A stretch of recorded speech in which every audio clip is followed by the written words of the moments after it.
तो आज हम इस वीडियो में जानेंगे कि सेविंग अकाउंट और करंट अकाउंट के बीच में अंतर क्या होता है।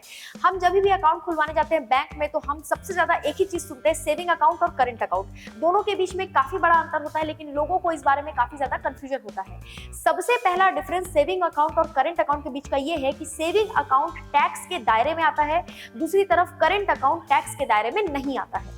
दूसरा डिफरेंस है कि सेविंग अकाउंट उनके लिए ज्यादा अच्छा होता है जिनको मंथली सैलरी मिलती है, यानी कि हर महीने जिनके अकाउंट में सैलरी आती है, जो अपने पैसे को सेव करके रखना चाहते हैं, जो पैसे का ट्रांजैक्शन यानी कि पैसे का लेन देन बहुत ज्यादा नहीं करते हैं, उनके लिए सेविंग अकाउंट होता है।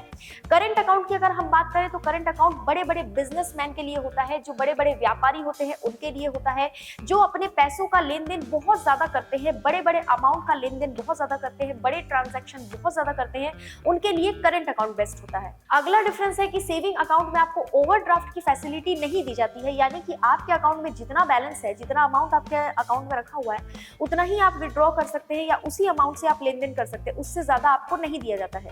लेकिन इसके विपरीत आपको करंट अकाउंट में एक बहुत अच्छी फैसिलिटी दी जाती है, जो है ओवरड्राफ्ट फैसिलिटी, यानी कि अगर आपके अकाउंट में बैलेंस नहीं भी है फिर भी आप पैसे विड्रॉ कर सकते हैं, जिसको बाद में आपको चुकाना होता है। तो ओवरड्राफ्ट की फैसिलिटी ध्यान रखिएगा, सेविंग अकाउंट में नहीं दी जाती है और करंट अकाउंट में ये सुविधा आपको दी जाती है। सेविंग अकाउंट में आपको 4 से 6% की रेट पर ब्याज दिया जाता है, लेकिन करंट अकाउंट में आपको कोई भी ब्याज नहीं मिलता है, यानी कि करंट अकाउंट एक बिना ब्याज वाला डिपॉजिट अकाउंट होता है।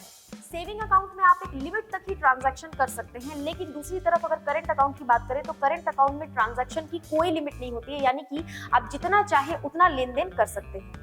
सेविंग अकाउंट को एक्टिव रखने के लिए मिनिमम बैलेंस काफी कम रखना होता है, लेकिन दूसरी तरफ अगर हम करंट अकाउंट की बात करें तो उसको एक्टिव रखने के लिए मिनिमम बैलेंस थोड़ा सा ज्यादा रखना होता है। सेविंग अकाउंट में मैक्सिमम बैलेंस की एक लिमिट होती है, लेकिन करंट अकाउंट में मैक्सिमम बैलेंस की कोई लिमिट नहीं होती है। तो ये है करंट अकाउंट और सेविंग अकाउंट के बीच का डिफरेंस। आई होप आपको कोई कंफ्यूजन अब नहीं होगा। फिर भी अगर कोई डाउट या कंफ्यूजन हो तो आप मुझे कमेंट बॉक्स में पूछ सकते हैं। वीडियो को लाइक कीजिए, चैनल को सब्सक्राइब कीजिए और वीडियो को ज्यादा से ज्यादा शेयर कीजिए। आज के लिए इतना ही। Thank you so much.